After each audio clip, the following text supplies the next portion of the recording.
여보, 지금 우릴 두고 지구 반대편의 나라로 간다는 거야? 나는 그 나라 정말 싫어. 문화도 사람들도 너무 낯설고 답답하다고. 독일 뮌헨의 아담한 주택 안 한 부부가 딸 아이를 사이에 두고 말다툼을 하고 있습니다. 남성은 아랑곳하지 않고 캐리어 짐을 챙기고 있는데요. 그 사이에 있는 8살짜리 딸아이의 표정이 많이 불안해 보입니다. 대체 이 가족에겐 무슨 일이 있는 걸까요? 오늘의 사연 함께 들어보시죠. 안녕하세요. 저는 37살 안나 슈타인이에요. 저는 프리랜서 그래픽 디자이너로 재택 근무를 하며 살림을 가꿔나가고 있어요. 저희 가족은 평화로웠어요. 남편이 한국으로 떠나기 전까지는 말이죠.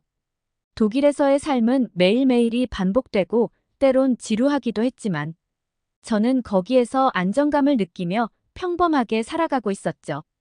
그러다 남편이 한국 지사로 파견 근무를 가게 되었고 저와 딸 에밀리도 함께 가자 제안했어요. 저는 생소한 나라에 대한 두려움도 컸고 한국이라는 나라에 대해 아는 게 하나도 없어서 걱정이 많았죠. 한국 문화에 대해서도 익숙하지 않아 문화적인 차이에 대한 거부감도 있었어요. 그래서 저와 에밀리는 함께 가지 않고 남편만 한국으로 떠났죠. 그런데 혼자서 아이를 돌보며 집안일, 재택 업무까지 같이 하는 건 너무나 벅찼어요. 남편 맥스는 한국이라는 먼 나라에서 일에 치이며 점점 가족에게 소홀해지기 시작했죠. 딸 에밀리도 아빠를 그리워하는 시간이 길어지기 시작했어요. 고민이 많아지던 시기였죠. 그 즈음 옆집으로 한국에서 온 유민의 가족이 이사를 왔어요. 그녀는 이사 온 첫날 갓 구운 빵을 가져다 주며 따뜻하게 인사해 주었어요. 그 뒤로도 언제나 친절하고 따뜻하게 대해 주었어요.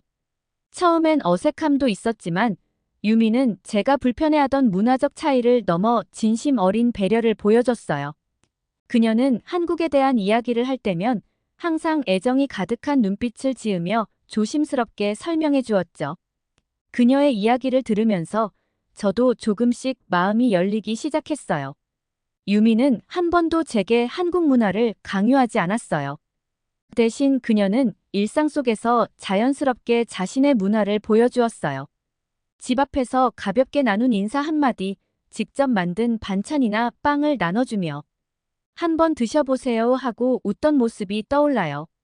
그녀의 작은 배려들이 쌓이며 저는 한국이란 나라에 대한 막연한 낯섦과 거부감이 어느새 사라지고 있음을 느꼈어요. 유미가 보여준 따뜻함 덕분에 이제는 한국이라는 문화가 멀게만 느껴지지 않았어요. 그 덕에 먼 나라에 있는 남편에 대한 걱정도 조금 사라졌죠.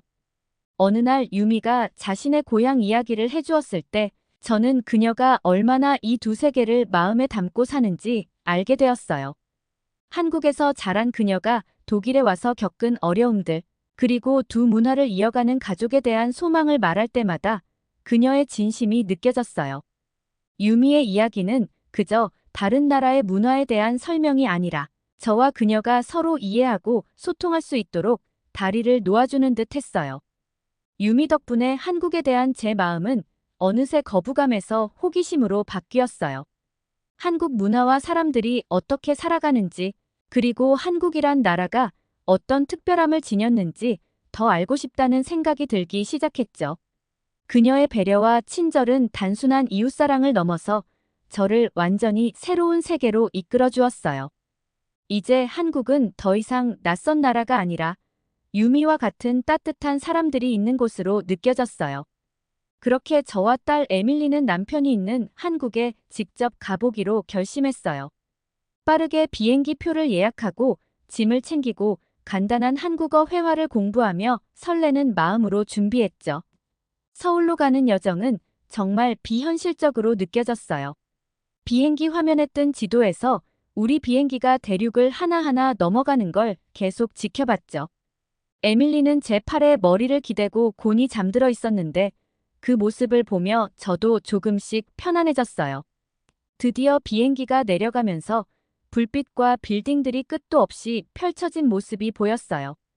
그 에너지가 느껴지는 광경에 가슴이 두근거렸는데 그게 설렘 때문인지 아니면 불안 때문인지 헷갈렸어요. 우리는 비행기에서 내려 인천공항의 밝고 활기찬 호를 지나갔어요. 주변엔 한국어 표지판이 가득했고 그 밑에 영어로 번역된 문구도 보였어요. 익숙하지 않은 언어와 글자들이었지만 이상하게도 길을 잃은 느낌은 들지 않았어요. 유미가 들려준 이야기들이 작게나마 준비가 되게 해줬던 것 같아요. 그녀가 묘사해준 색감과 냄새가 눈앞에 떠오르는 것 같았어요. 신선한 채소로 가득한 시장. 밤에도 쉬지 않는 서울의 활기가 벌써부터 느껴지는 듯했죠. 드디어 입국 심사를 마쳤고 에밀리는 제 손을 꼭 잡고서 호기심 반, 피곤한 반의 표정으로 주변을 둘러봤어요. 우리는 군중 속에서 맥스를 찾으려 했어요. 몇 달 만에 보는 거라 혹시 많이 변해서 못 알아볼까 걱정도 됐는데 그는 여전히 그 자리에서 익숙한 웃음을 띄우고 있었어요. 그는 손을 흔들었고 제 어깨에 있던 긴장이 잠시나마 풀렸어요. 엄마, 아빠 저기 있어. 에밀리는 얼굴이 환해지며 저를 거의 끌고 가다시피 달려갔어요. 맥스는 그녀를 안아 올리며 크게 웃었고 그 순간만큼은 예전으로 돌아간 것 같았어요. 우리는 차를 타고 서울 시내로 들어갔어요. 저는 창밖을 바라보며 점점 더 번화가에 가까워지는 서울의 풍경을 눈에 담았어요. 늦은 시간이었지만 사람들이 거리마다 넘쳐났고 식당과 카페에서 나오는 불빛이 거리를 채우고 있었어요. 네온사인이 여기저기에서 빛나며 길과 건물의 다양한 색을 비추는데 뭔가 매혹적이었어요. 민헨의 조용한 밤과는 확실히 전혀 다른 세계였죠. 맥스가 지내고 있는 작은 아파트는 번화가에서 조금 떨어진 동네에 자리 잡고 있었어요. 좁은 골목과 아담한 카페, 아기자기한 건물들이 줄지어 있었죠. 낯선 공간이었지만 묘하게 따뜻한 느낌이 들었어요. 맥스는 모퉁이에 있는 작은 편의점과 아침마다 빵을 사는 맞은편 빵집을 알려주었어요. 그 옆으로는 공원이 넓게 펼쳐져 있고 조용한 거리가 이어진 집과는 완전히 다른 분위기였죠. 여긴 삶이 빽빽하게 들어차 있었고 그 속에 따스함이 느껴졌어요.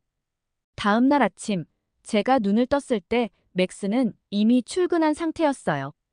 저는 한동안 가만히 누워 창 밖으로 들려오는 낯선 도시의 소리를 듣고 있었어요. 차 경적 소리, 빠르게 오가는 사람들의 대화, 그리고 베이커리에서 나는 듯한 고소한 빵 냄새가 창문 틈으로 스며들었어요. 창밖 풍경은 특별한 게 아니었지만 묘하게 안정감이 느껴졌어요. 거리엔 사람들이 각자의 아침을 시작하고 있었고 교복을 입은 학생들이 책을 들고 무리지어 걸어가고 있었죠. 곧 에밀리가 잠에서 깨었고 우리는 옷을 챙겨 입고 서울의 아침 속으로 한 발을 내디뎠어요. 길 건너 빵집에서 풍기는 갓 구운 빵 냄새가 우리를 포근하게 감싸줬어요. 서툴지만 마음을 담아 인사말을 건네니 가게 주인 아주머니는 따뜻한 미소로 반겨주시며 에밀리에게 작은 빵을 선물로 건네주셨죠. 우리는 천천히 거리를 걸으며 길가에 줄지어 있는 가게와 노점들을 둘러봤어요. 에밀리는 제 손을 꼭 쥔 채로 여기저기를 호기심 가득한 눈으로 바라봤어요. 가게 주인들이 외치는 소리와 자동차, 버스의 부드러운 소음이 어우러졌어요. 그 속에서 사람들은 각자의 일상을 살아가고 있었고 저는 그들 중 누군가가 제가 이방인이라는 걸 눈치챌지 궁금했어요. 아직 다 맞춰지지 않은 퍼즐을 맞추고 있는 제가 보일지요. 저녁에 맥스가 돌아왔을 때 저는 그에게 하루 동안 있었던 이야기를 잔뜩 쏟아냈어요. 새로운 단어를 배우고 새로운 음식을 맛보고 에밀리가 공원에서 만난 한국 친구들과 어울려 웃고 노는 모습을 봤다고요. 이웃인 김 여사님께서 과일 접시와 따뜻한 미소를 건네주시며 인사를 건네주셨는데 영어는 하지 않으셨지만 몸짓과 웃음으로 대화가 되었어요. 서울 사람들의 친절함에 정말 놀랐고 이 도시는 제게 환영받는 느낌을 주었어요. 잠시 머무는 사람이라도 여기서는 따뜻함이 느껴지더라고요. 날이 갈수록 새로운 발견이 이어졌어요. 우리는 사찰이나 공원 같은 조용한 곳을 방문했고 거기엔 마치 성스러운 기운이 감돌았어요. 그러나 멀지 않은 곳에선 도시의 소음이 잔잔히 울려 퍼지며 서울의 끝없는 에너지를 상기시켜 주었죠. 유미의 말이 맞았어요. 서울은 과거와 현재가 묘하게 조화를 이루는 도시였어요. 마천루 사이로 고즈넉이 자리 잡은 옛 사찰, 거리에서 신선한 채소를 파는 할머니의 손길 하나하나에서 그걸 느낄 수 있었어요. 조금씩 저는 이 도시에 녹아드는 자신을 발견하게 되었어요. 맥스와 우리의 거처에 대한 질문은 여전히 남아 있었지만 이곳에서 무언가 해답을 찾을 수 있을 것 같았어요. 유미가 고향을 떠올리며 보여줬던 그 아련한 미소와 자부심이 이제야 이해되었어요. 익숙함에 대한 그리움과 새로운 세상에 대한 설렘이 공존하는 그 마음이요. 어느 날 저녁, 아파트 작은 발코니에 앉아 서울이 고요히 잠드는 소리를 들으며 깨달았어요. 저는 더 이상 비행기에서 내렸을 때의 제가 아니더라고요. 잠시나마 이 도시의 일부가 되었고, 이 도시의 맥박을 느끼게 되었어요. 그리고 오랜만에 저는 더 이상 혼자가 아닌 것 같은 느낌이 들었어요. 다음 날 공원에서 놀다 부러져 버린 에밀리의 안경을 새로 맞추러 안경점에 방문하게 되었어요. 에밀리는 어릴 적부터 눈이 나빠서 안경을 써왔는데 독일에서는 안경 금액이 만만치 않아서 자주 바꿔줄 수 없었죠. 근데 정말 놀랍게도 한국은 독일 안경점의 절반도 안 되는 금액으로 더 좋은 렌즈로 에밀리의 안경을 맞춰줄 수 있었어요. 유미를 통해 한국 의료 수준과 의료보험 제도의 장점은 많이 들어 언뜻 알고 있었지만 이렇게 안경점에서 또 새로운 걸 느끼게 되었죠. 한국은 정말 살기 좋은 나라인 것 같다는 생각이 들었어요. 그날 우리는 서울의 현대적인 지역들을 둘러보기로 했어요. 맥스는 우리에게 명동을 보여주고 싶어 했어요. 그곳은 네온사인이 번쩍이고 사방에서 간판이 눈길을 사로잡으며 길거리에 퍼진 음식 냄새가 공기를 가득 채우는 쇼핑 거리예요. 인파가 벅차게 느껴질 거라 생각했지만 사람들은 마치 강물처럼 우리 주위를 부드럽게 흘러갔고 우리는 사이 골목과 노점을 오가며 자연스럽게 이끌리듯 움직였어요. 상인들은 미소를 지으며 호떡, 떡볶이, 닭강정 같은 간식을 들고 손짓했고 저는 처음 보는 음식들에 살짝 망설이다가도 그 에너지를 이길 수 없었어요. 이거 한번 먹어봐. 맥스가 빨간 양념이 듬뿍 묻은 달콤한 닭강정을 건네주었어요. 매운맛이 느껴져서 잠시 머뭇거렸지만 용기 내어 한 입 먹어보았어요. 매콤하면서도 살짝 달달하고 포만감이 느껴지는 새로운 맛이었죠. 에밀리 또한 맛있게 잘 먹고 있었죠. 그녀는 한국 문화를 저보다 더 열정적으로 받아들이고 있었고 그런 열린 태도가 정말 대단하게 느껴졌어요. 오후에는 현대적인 가게들과 카페, 그리고 화장품 가게를 둘러보았는데 그곳엔 제가 처음 보는 제품들이 가득했어요. 한국 사람들은 피부 관리에 정말 진심이구나 싶었죠. 작은 가게 안에 마스크팩, 세럼, 크림이 빼곡하게 진열되어 있었죠. 또 거리의 사람들은 자신감 넘치는 걸음으로 거리를 걸었어요. 모든 사람들이 어떤 조화 속에 있는 듯 보였고 전통과 현대를 동시에 받아들이는 서울의 조화에 감탄하지 않을 수 없었어요. 거리를 따라 걷는 동안 맥스가 얼마나 자연스럽게 이곳에 적응했는지 깨달았어요. 가게 주인들과 편하게 한국어로 대화를 나누고 익숙하게 길을 안내하는 그의 모습에서 혼자서도 충분히 여기에 뿌리 내린 모습이 보였어요. 그제야 맥스가 왜 우리를 여기로 초대했는지 이해할 수 있었어요. 그의 새로운 정착지를 제가 직접 보고 느낄 필요가 있었던 거예요. 그래야만 이곳이 언젠가 우리도 함께할 수 있는 곳인지 알 수 있을 테니까요. 저녁에는 작은 옥상 카페에서 잠시 쉬어갔어요. 바람이 서늘해지고 도시의 불빛들이 하나둘씩 켜지기 시작하며 마치 황혼 속에서 별들이 나타나는 것 같았어요. 저 멀리 한강이 도시를 가로지르며 잔잔한 물결에 반짝이는 야경을 비추고 있었고 에밀리는 난간에 기대어 남산타워를 가리키며 환하게 웃었어요. 그 모습을 보며 단 며칠 사이에 에밀리가 얼마나 달라졌는지 깨달았어요. 평소에 조심스러운 성격에서 벗어나 두려움 없는 호기심을 가지게 되었더라고요. 서울에서 그녀는 마치 새로운 자유를 찾아낸 듯 했어요. 맥스가 저를 옆에서 바라보며 조용히 말했어요. 내일은 북촌 한옥마을에 가보자. 내가 가장 좋아하는 곳 중 하나야. 내가 좋아할 것 같아. 그의 눈에는 익숙한 따뜻함이, 그리고 말로 설명할 수 없는 뭔가가 깃들어 있었어요. 저는 고개를 끄덕이며 어쩐지 편안한 느낌이 들었고 서울을 더 알고 싶다는 마음이 생겨났어요. 다음 날 아침, 도시를 부드럽게 비추는 햇살과 함께 우리는 북촌으로 향했어요. 좁은 골목길을 따라가자 전통 한옥들이 줄지어 있었고 지붕이 우아하게 곡선을 그리며 이어져 있었어요. 이곳에서는 빌딩들이 시야에서 사라지고 기와 지붕과 작은 정원이 눈에 들어왔어요. 마치 서울의 심장이 천천히 고동치며 고요하게 숨쉬는 듯한 곳이었어요. 북촌을 거닐며 도시의 오래된 역사 속에 잠긴 느낌이 들었어요. 숨겨진 마당, 아름답게 조각된 대문, 집 앞을 쓸고 있는 한 여인의 모습이 눈에 들어왔어요. 주민들은 관광객들 사이에서도 고유의 품위와 평온함을 유지하며 일상을 살아가고 있었어요. 에밀리를 조심히 계단 위로 올려주며 그녀를 바라보는 맥스의 얼굴에는 자부심이 깃들어 있었어요. 그는 마치 이곳이 자신이 우리와 함께하고 싶은 삶의 일부라는 듯 행복해 보였어요. 마침내 언덕 위에 도착해 북촌과 그 너머의 현대적인 도시 풍경을 함께 바라봤어요. 고궁의 지붕과 유리로 된 빌딩들이 어우러져 보였는데 이질적이면서도 묘하게 자연스러웠어요. 그곳에 서서 서울이 단지 맥스의 일을 위한 나라가 아니라 우리 모두를 위한 자리가 될 수도 있겠다는 생각이 들었어요. 그날 밤 숙소에 돌아와 누워서 생각했어요. 서울은 사람 안에 쌓인 벽을 허물고 자신도 모르는 사이에 마음을 열게 만드는 힘을 가진 도시였어요. 그리고 맥스가 서울로 떠난 이후 처음으로 여기서 우리가 함께할 수 있다는 희망이 조금씩 피어오르는 걸 느꼈어요.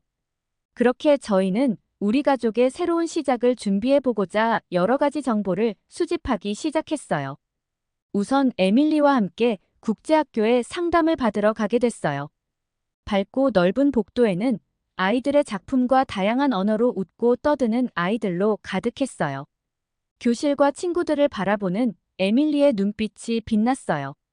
그녀의 얼굴에 가득 찬 기쁨에 제 눈시울이 뜨거워졌어요. 그 순간 서울은 더 이상 고향과 먼 곳처럼 느껴지지 않았어요. 에밀리가 이곳에서 잘 자랄 수 있을 것 같다는 생각이 들었죠. 독일의 학교 시스템에 익숙했던 저는 그 시스템에 만족했었고 아이들이 자유롭게 성장할 수 있는 환경을 자랑스러워했어요. 하지만 서울의 학교에서 선생님들이 아이들과 소통하고 창의성과 호기심을 북돋우는 모습을 보며 생각이 열리기 시작했어요. 서울이 정말 우리의 집이 될 수 있을까? 민해는 아름답고 안정된 곳이었고 에밀리를 키우기에 완벽한 곳이라 여겼어요. 익숙한 거리, 단골 카페, 친하게 지내던 이웃 친구들이 있는 곳이었죠. 하지만 여기 서울에서는 전혀 다른 에너지가 느껴졌어요. 이곳의 생활은 빠르고 때로는 버겁지만 어떤 목적 의식이 분명하게 존재하는 곳이었어요. 마치 모든 사람들이 자신의 자리에서 더 나은 삶을 위해 전진하고 과거를 잊지 않으면서도 미래를 향해 나아가려는 열망으로 가득 차 있는 듯했죠. 유미가 말했던 것처럼 서울은 일과 성장만이 중요한 곳이 아니었어요. 전통을 지키고 서로를 돌보는 공동체의 일원으로 살아가는 곳이었죠. 그녀의 가족이 아무리 바빠도 매주 함께 저녁 식사를 하고 어르신에 대한 존경이 자연스럽게 몸에 배어있는 모습이 바로 그런 삶이었어요. 이 모든 것들이 이제는 단지 존경할 만한 가치가 아니라 일상의 한 부분이라는 걸 직접 눈으로 보며 이해할 수 있었어요. 참 편안하고 따뜻한 느낌이었죠. 어느 저녁 맥스와 함께 강가 벤치에 앉아 에밀리가 풀밭에서 뛰노는 모습을 바라보았어요. 그 모습을 보며 맥스에게 살며시 물었어요. 내가 한국을 좋아하게 될 줄 알았던 거야? 그는 잠시 생각에 잠기더니 부드럽게 대답했어요. 그랬으면 했어. 내가 느끼는 서울을 너도 느낄 수 있길 바랐거든. 그의 말에 고개를 끄덕이며 그의 뜻을 알 것 같았어요. 서울은 단순한 장소가 아니라 경험이었어요. 그리고 새로운 관점에서 삶을 바라보게 해주는 곳이기도 했어요. 때론 도전적이지만 동시에 포근히 감싸주는 그런 도시였죠. 서울에서의 마지막 날이 다가올수록 이곳을 떠나야 한다는 생각에 마음이 아려왔어요. 서울은 이제는 제 세계의 한 부분이 되어 있었고, 여기서 배우고 성장하며 제 안에서 잃어버린 어떤 조각을 찾은 듯한 느낌이 들었어요. 에밀리의 웃음소리가 공원에 울려 퍼지는 것을 보며 깊은 확신이 차올랐어요. 우리가 어디에 있든 서울은 우리 기억 속에 남아있을 거예요. 이번 여행의 추억으로, 그리고 우리 마음속에 일어난 변화를 담은 우리 이야기의 한 부분으로 말이죠. 제 마음속에는 집으로 돌아가고 싶은 마음과 여기에 머물고 싶은 새로운 갈망이 얽혀 있었어요. 우리가 한국에 살게 된다면 잘할 수 있을까? 저는 속삭이듯 물었어요. 맥스는 제 말을 듣고 얼굴을 부드럽게 바라보며 답했어요. 우리 가족은 잘 해낼 거야. 하지만 강요하고 싶진 않아. 큰 변화잖아. 쉽지 않을 거라는 것도 알고 있어. 하지만 내가 원한다면 우리 함께 이곳에서 새로운 삶을 만들어가고 싶어. 에밀리와 함께. 맥스의 목소리에서 감정이 느껴졌고, 그제야 이곳이 그에게 단순한 해외 파견지가 아니었다는 걸 깨달았어요. 그는 우리를 기다리며 이곳에서 자신의 삶을 쌓아가고 있었던 거예요. 그 순간 저는 확신을 느꼈어요. 서울에서의 삶은 도전이자 새로운 여정이겠지만 이제는 그 도전을 받아들일 준비가 되어 있었어요.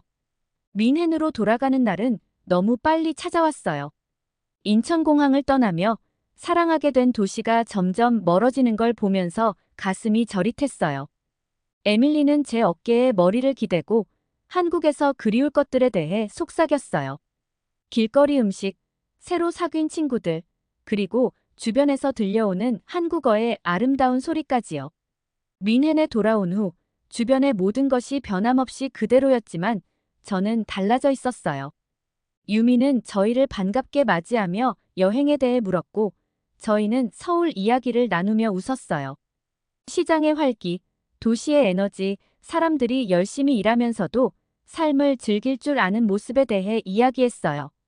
무심코 익힌 몇 마디 한국어를 자연스럽게 사용하면서 제 일상 속에 서울의 흔적이 배어든 것을 느꼈어요. 민헨의 조용한 매력과 익숙한 안정감이 위로가 되면서도 마음은 자꾸만 서울의 활기찬 분위기와 다채로운 색감, 그곳에서 느꼈던 가능성으로 돌아가곤 했어요. 맥스와 구체적인 이야기를 나누기 시작했어요. 이주에 필요한 서류 준비, 에밀리와 제 일에 미칠 영향까지 하나하나 계획을 세워보며 점점 더 설레기 시작했어요. 이제는 익숙하고 안전한 것뿐 아니라 의미 있고 새로운 문화를 받아들이는 삶을 선택할 수 있는 힘이 생긴 느낌이었어요. 서울로 이사하는 가능성이 먼 꿈에서 현실적인 계획으로 변하면서 모든 것이 제자리를 찾아가고 있다는 느낌이 들었어요. 이제 우리는 두 나라, 두 문화를 아우르는 삶을 만들어가기 위해 준비를 하고 있었어요. 사랑과 정으로 가득한 집을 에밀리에게 제공해 줄 수 있다는 생각에 마음이 따뜻해졌어요. 희망이 차오르는 걸 느꼈고 이 여정을 맥스뿐 아니라 저 자신을 위해, 우리 가족을 위해, 그리고 앞으로 함께 만들어갈 삶을 위해 준비가 되어 있다는 것을 깨달았어요. 저희 가족은 이렇게 서울에 사는 독일 가족이 되었어요. 서울은 여전히 매일매일 새롭고 즐거움 가득한 공간이에요. 이제 저희는 더 나아가 다른 지역들까지 여행을 다녀보기로 했어요. 한국의 문화를 보고 배울 수 있으며 맛있는 음식이 있는 여행하기 좋은 지역이 있다면 추천해 주세요. 저희 가족의 한국에서의 새로운 인생을 응원해 주세요. 긴 이야기 끝까지 들어주셔서 감사해요. 오늘의 이야기는 여기까지입니다. 오늘의 사연이 마음에 드셨다면 구독과 좋아요 부탁드리겠습니다. 구독과 좋아요는 영상 제작에 큰 힘이 됩니다. 끝까지 들어주셔서 감사합니다. 더 좋은 사연으로 여러분을 찾아오겠습니다. 감사합니다.